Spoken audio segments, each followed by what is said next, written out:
The preservation movement is relatively recent. I mean, we all think about Mount Vernon in 1858, but the actual phrasing of the preservation movement was coined by a guy named Fisk Kimball, an architect from Philadelphia, in 1941. So, and in my own family, we have a tradition that we can trace back to the centennial in Philadelphia, which is where a lot of people think those kinds of thoughts came, the origins of the colonial revival, the sort of wellspring of historic preservation feelings, at least. And that caused one of the relatives to do good works for Christ Church out in Wharton, and established, I think we like to call it, the second oldest preservation organization in Maryland, the group that raises funds to help support that parish. And so we can, we can sort of, in the family tradition, we can trace our thing right back to '76 in Philadelphia, which is kind of cool. As an undergraduate, I thought archaeologists got it, understood the world, anthropologists, they understand this culture thing. Not really, but it was a fun experience. And I was at Delaware as an undergraduate, and then sort of realized that prehistoric stuff didn't really speak to me in the same way.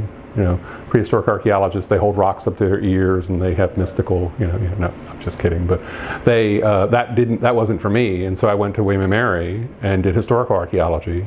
And while there, I realized I really just wanted to do history, and so I finished up at William & Mary in colonial history with a doctorate down there. I spent 10 years after that working as a consultant for a bunch of 2 or 3 environmental firms doing preservation projects around the country, about a decade, and did projects in 35 states, a couple of foreign countries, spent a month in northern Thailand doing preservation planning for the Thai government. That was pretty interesting. Many of the same issues we have here. Not surprisingly. And then I was lucky enough in '98, the Park Service called and said, would you come run this program, the National Historic Landmark Program. It's an interesting part of the federal designation or pyramid, as you were. National parks, of course, are nationally significant places designated by Congress or the President as being places we want to conserve. The landmarks are places designated by the Secretary of the Interior, so they're sort of the next layer down in that pyramid of recognition. And they're nationally significant places that may or may not be owned by the federal government. So like Mount Vernon, Monticello, places like that. The historic district here, the old National Historic Landmark District that Uncle Phil actually signed the paperwork to make it happen back in '71 or '72. One of the first districts actually in the United States. And we did Graceland as a landmark. We did several of the sites related to Brown v. Board.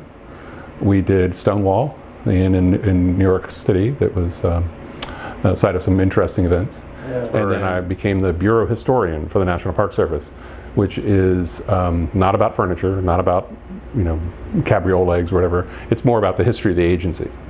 And so oversee is too strong of a word because it's mostly done by the regions and the parks, but I try to help the regions and parks capture their history. The stuff I've done book-wise has been on my own. I think a professional needs to have, there's the day job, and then there's also, I guess one of the things I think you should be doing is teaching. And so I teach a lot, and then the other thing you think you should do is public service. So I serve on a lot of commissions in local that are all separate from my federal service. And so one of the books comes out of my teaching, and the new book that I'm working on, or that's come out, comes out of my service on a local preservation commission. We tend to think in sort of conservation and preservation that all of the great saves have already been done. The folks that were the great, Lawrence Rockefeller and the wonderful work he did, Henry Diamond, the folks that did the early Mount Vernon work, Francis Bolton and the Operation Overview and preserving the viewshed from Mount Vernon, which is from the 1950s through the 1960s. All that kind of stuff, that happened in the past, and they had abilities that we didn't have, and they were, in a way, we look at them as almost superhuman in their creativity. And I like to illustrate that they're just regular people, and they were able to be creative and think new ways of doing things, and really crafted a way that we're able, much of the structures we have are things that these folks creatively made back in the 50s and 60s and 70s. So it's more of an inspirational thing to say, yeah, there's a lot of adversity, it may be a hard road, but if you really value something as a community, or as the community values something, it's possible to save it. It really isn't preservation, it's managing change. That's what we do. And that's what communities should do, because things get old, change happens, and we have to figure out ways of managing it so that we don't lose what we value. In effect, really every generation gets to choose what it wants to save. And it's not untrue to say what we choose to save says something about us. The kinds of places, the kinds of spaces, whether they're natural, cultural, or whatever, are really important, gifts to the future. And every generation makes that decision.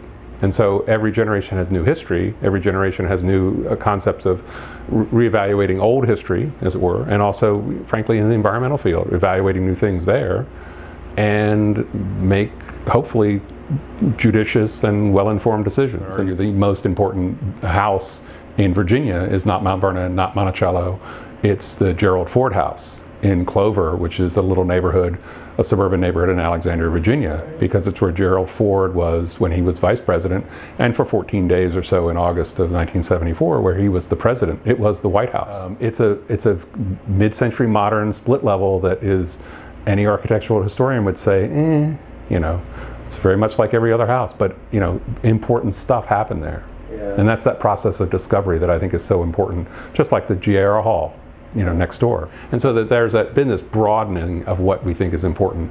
In the 1920s and 30s, individual pieces of architecture, could go and be like River House, and be taken to a museum and considered important. By the 70s, we're looking at thousands of acres of cultural landscapes, historic districts, like in Louisa County in Virginia, a place called Green Springs. And now the largest historic sites we have are hundreds of thousands of acres, even millions of acres in size. So there's that broadening of what we understand. And at the same time, there's this realization that, yes, indeed, there was the real meaning behind some of the places that folks venerated in the past may not be what we want to do. And again, we choose to decide what should be preserved and what should not be. If we're talking about what's worth saving, what do people think is important? And asking people is really interesting. When you start to ask folks, well, what do you think is important about Chestertown? I have a good friend who went to college here who thinks Downey's is the most important historic property in the entire, whatever it's called now, the Frieze, is the most important historic property in the entire town. The middle book is looking at land conservation and preservation and how those two interrelate.